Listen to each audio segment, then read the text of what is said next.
I thought everything was bigger in Texas. I really did. Yeah. I thought that that's what the motto was. It's bigger in Texas. We're willing to win. We're willing to spend. Not so fast if you're the Dallas Cowboys and Jerry Jones, right? That was a part where people thought the fit in the offseason, if it wasn't Baltimore, it was Dallas. And then the irony after the game, Derrick Henry's the big piece. And Jerry Jones was asked about not going after Derrick Henry. His comments might surprise you. And then Mike Greenberg does not hold back at all on ESPN GetUp, talking about how he feels about Jerry Jones's decision and answer to not pursuing Derrick Henry.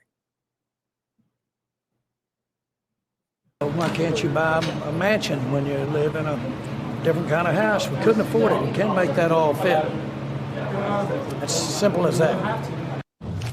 And sorry, but with all due respect, sir, it is definitely not as simple as that. Sometimes you can't buy a mansion because you ran up a lot of credit card debt or something like that. You made bad financial decisions, and that's what his team and his leadership have done. Maybe if you had decided to treat the offseason like it began sometime before September 1st, you would have been able to make some of these moves. But when you wait on the CD Lamb deal until you're the last mover, you ever heard of the term first mover advantage? Well, they were the last mover when it came to the great receivers, and so it cost them way more than it otherwise would have. And they were the last mover. They literally signed their quarterback to the biggest contract of all time an hour before the season began.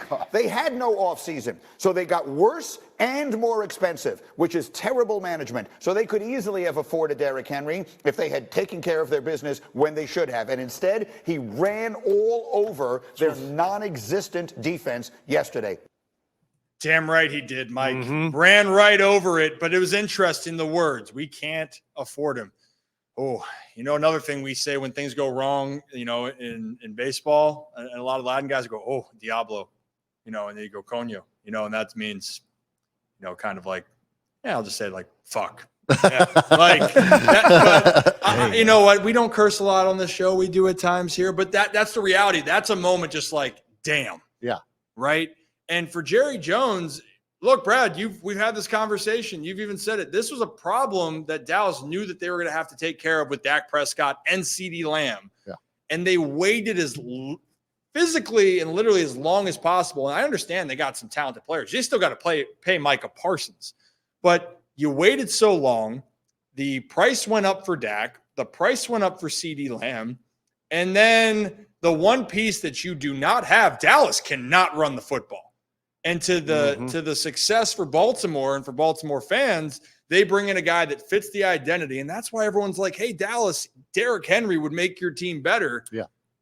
And honestly, I don't think it was – I know running backs, he got paid a little bit more, but it wasn't like the Saquon Barkley deal. No. It wasn't – DeAndre Swift got, 3 years for $18 million or something like that? Yeah, insane. It was a worthy deal, but we're not complaining. Well, and we've talked about this on the show before. Like, I never thought that Dak Prescott was worth the money to be spent as like the highest paid quarterback in the league in history. Like, that to me just made absolutely no sense.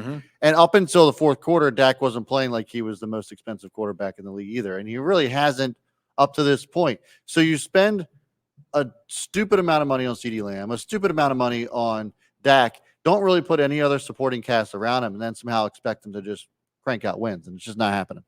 And you know what? I thought Dak played fine, to be honest, like overall, and he led a charge. And I actually think Dak gets a lot of hate, but also he is the only guy right now. You have CD and Dak. I mean, this isn't a Zeke. Hold on. This isn't hold Zeke. On. Timeout. Go ahead.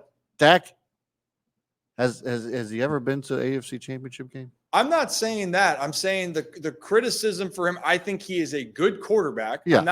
That's the thing for me is I think he's a good quarterback. Yeah. But everyone, when you try to put him in that upper echelon, I think that's wrong. It's not fair to him. It's not fair to anyone else. Like Lamar and Dak in the conversation last year for MVP, statistically, yeah, you can say Dak had good numbers. It's a huge gap. Landslide, huge gap. Yeah. That's my thing. I think Dak's good, but if you think you need more, talk about a team that doesn't have an identity. I don't know. It's just saying, hey, Dak, let it rip.